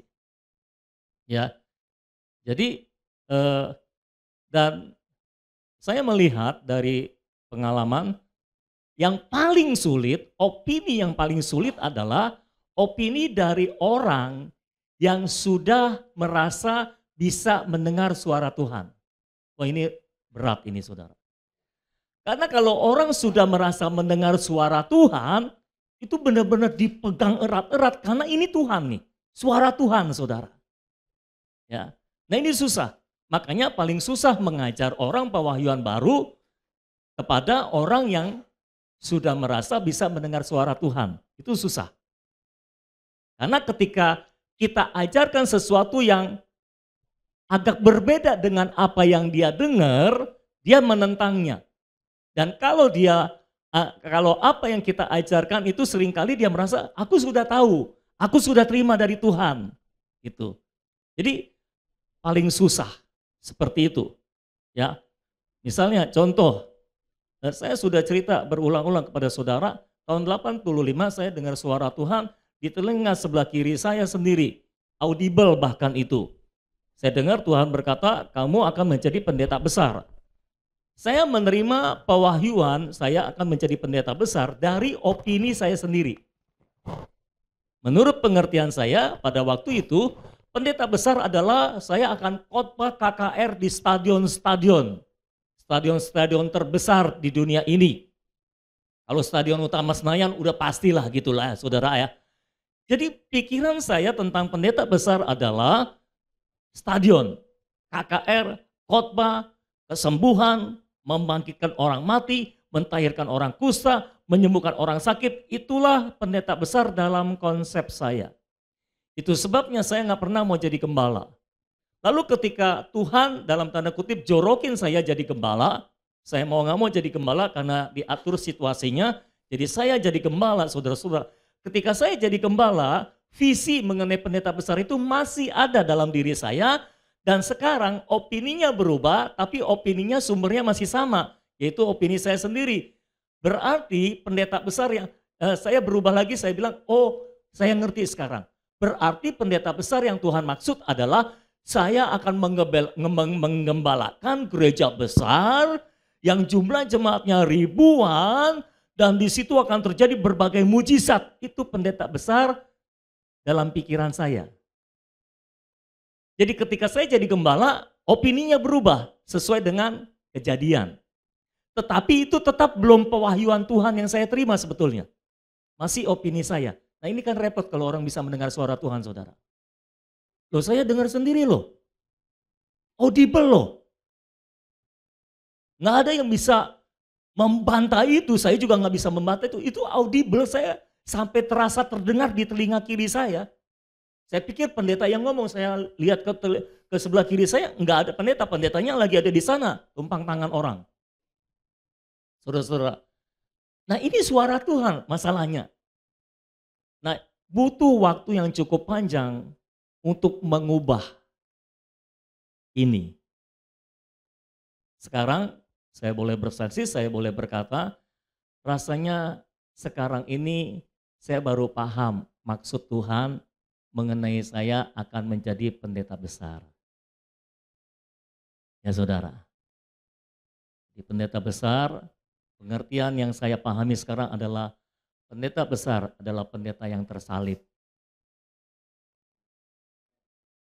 Itulah pendeta besar. Sehebat apapun seorang pendeta, kalau dia tidak mengalami ketersalipan dalam hidupnya, dia bukan pendeta besar di hadapan Tuhan. Pendeta besar di hadapan Tuhan adalah pendeta yang selalu mau menjalani kehidupan yang tersalib. Itulah pendeta besar.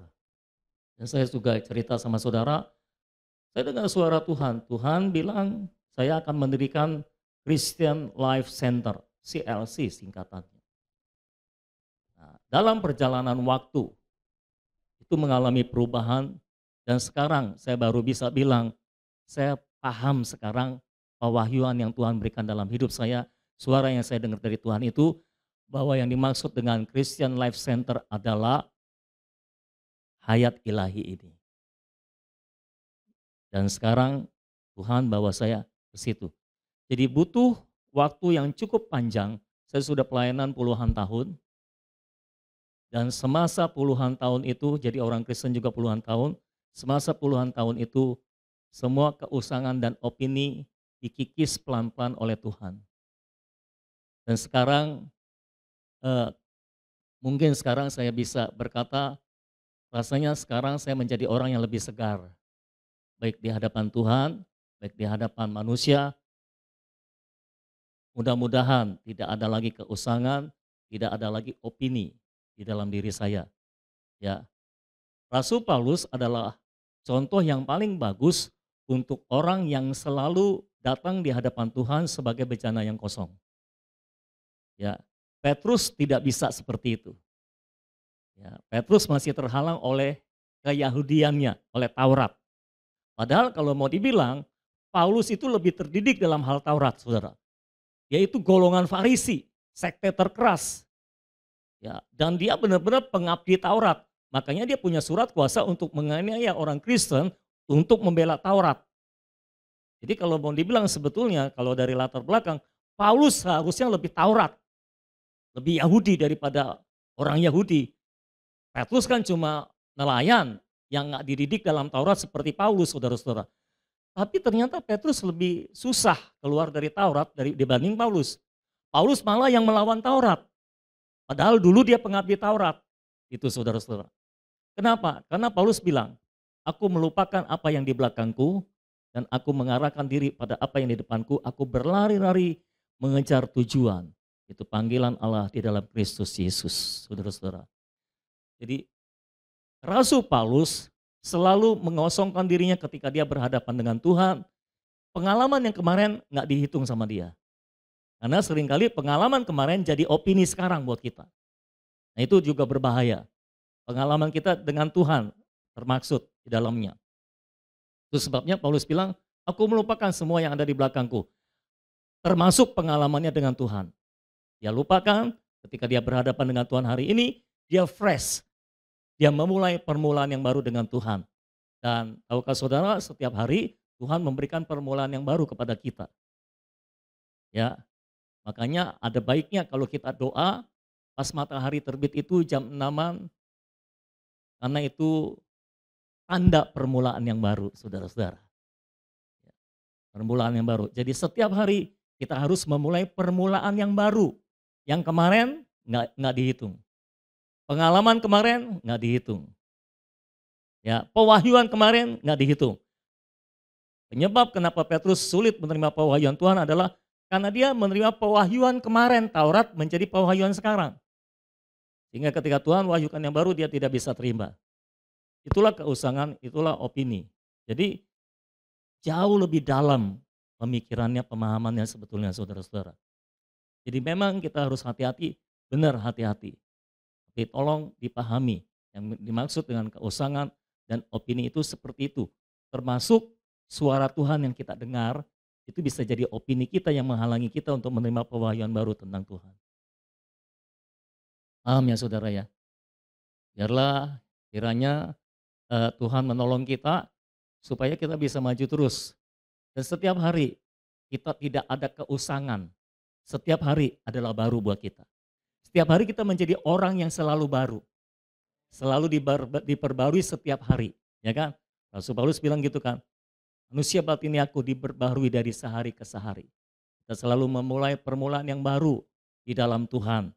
Tidak ada lagi keusangan. Jadi keusangan itu setiap hari harus tersingkir dari hidup kita. Kita harus selalu memulai permulaan yang baru dengan Tuhan. Yang kemarin tidak ada hitungan. Pengurapan hari kemarin tidak bisa dipakai untuk hari ini. Kemenangan hari kemarin tidak bisa dipakai untuk kemenangan hari ini. Kemenangan hari ini adalah kemenangan hari ini. Kita harus bersandar kembali kepada Tuhan. Kita harus bergantung kembali kepada Tuhan. Kita butuh belas kasihan Tuhan. Kita butuh terang Tuhan, saudara-saudara. Kita butuh anugerah Tuhan. Kalau Tuhan tidak terangi kita nggak bakal tahu betapa bobroknya kita. Ya saudara, setiap hari saya mengaku dosa saya di hadapan Tuhan. Saya menikmati Tuhan sebagai korban penghapus dosa, korban penembus salah. Nanti kalau ada waktu kita akan bahas kitab Imamat, kitab yang dihindari oleh selama ini, minimal oleh Rudolf. Tapi itu kitab yang kaya banget ternyata saudara-saudara. Ya, itu luar biasa mengenai korban-korban itu. Ada 5 korban. Nantilah, kalau enggak nanti kita pulangnya sore. Ya saudara. Tapi soal opini dan keusangan, pahami lebih dalam lagi sehingga kita pikir kita sudah tidak usang, padahal kita masih usang gitu ya. Jadi tiap hari harus merupakan hari baru buat kita, permulaan yang baru buat kita. Makanya Rasul Paulus bilang, yang kuingini adalah mengenal Dia. Lah, banyak yang ketika sharing MYT itu banyak yang bilang, Paulus kurang apa? Dia kurang kenal apa sama Tuhan? Kok masih bilang yang kuingini adalah mengenal Tuhan? Pengenalan hari kemarin itu keusangan. Pengenalan hari ini harus diperbarui. Setiap hari kita harus mengenal Tuhan secara baru. Amin. Kita harus mengenal Tuhan secara baru. Kita harus mengasihi Tuhan secara baru, dengan kasih yang baru, dengan hati yang baru, karena ini adalah permulaan yang baru. Makanya kita bersyukur Tuhan memberikan permulaan yang baru kepada kita. Amin. Mari kita berdoa. Bapa dalam surga, terima kasih buat firman-Mu. Terima kasih buat persekutuan yang indah pada hari ini Tuhan. Terima kasih karena Engkau memberikan permulaan yang baru kepada kami Tuhan. Oh terima kasih buat pewahyuan firman-Mu. Terima kasih buat pernyataan diri-Mu Tuhan. Terima kasih Tuhan. Kami berdoa Tuhan, singkirkan semua keusangan dan opini dari hidup kami Tuhan. Jadikan kami manusia-manusia yang baru di dalam Engkau Tuhan. Setiap hari Tuhan, biarlah semua keusangan tersingkir dari hidup kami Tuhan. Biarlah hari ini kami menjadi manusia yang baru kembali di hadapan Tuhan. Tuhan hari ini seperti hari kemarin kami ingin mengatakan sekali lagi, Tuhan kami ingin mengenal Engkau. Kami ingin mengenal Engkau. Kami belum mengenal Engkau Tuhan. Kami perlu mengenal Engkau. Kami ingin mengenal Engkau Tuhan. Kami ingin bersekutu dalam persekutuan penderitaan-Mu. Bersekutu dengan kematian-Mu Tuhan. Supaya kami juga bisa bersekutu dengan kebangkitan Tuhan. Jadikan kami orang-orang yang baru dalam kebangkitan. Bangkitkan kami dalam kebaruan Allah. Terima kasih Tuhan. Jadikan kami baru sama sekali Tuhan. Semua keusangan, semua opini, Tuhan kami singkirkan di dalam nama Yesus. Biarlah itu tersingkir dari hidup kami sepenuhnya. Belas kasihani kami Tuhan. Terangi kami Tuhan. Sehingga kami menjadi orang yang baru setiap hari di hadapan Tuhan. Kami mengenal Allah secara baru setiap hari di hadapan Tuhan. Oh, Kristus seperti lahir kembali di dalam hidup kami. Bangkit kembali dalam hidup kami setiap hari Tuhan. Sehingga kami tidak dikuasai oleh keusangan dan opini yang lama Tuhan. Terima kasih Tuhan. Berkati hamba-Mu Tuhan, Pendeta Andre, dengan berkat-Mu yang khusus, karena dia sudah memberkati kami dengan persekutuannya Tuhan. Dia berdoa Engkau pakai dia lebih lagi Tuhan. Terus suplaikan hayat-Mu Tuhan. Suplaikan hayat-Mu secara berlimpah dalam hidupnya Tuhan. Sehingga dia bisa menyuplaikan hayat kepada yang lain. Terima kasih Bapa dalam surga, meteraikan firman-Mu dalam hidup kami. Sehingga kami semua menjadi baru di dalam Tuhan. Terima kasih Tuhan, kami berdoa di dalam nama Tuhan Yesus Kristus. Dan semua kita yang telah menerima anugerah dan berkat-Nya dan berkat hayat-Nya. Mari sama-sama kita katakan, amin. Puji Tuhan, Tuhan berkati saudara. Selamat siang semuanya, God bless you.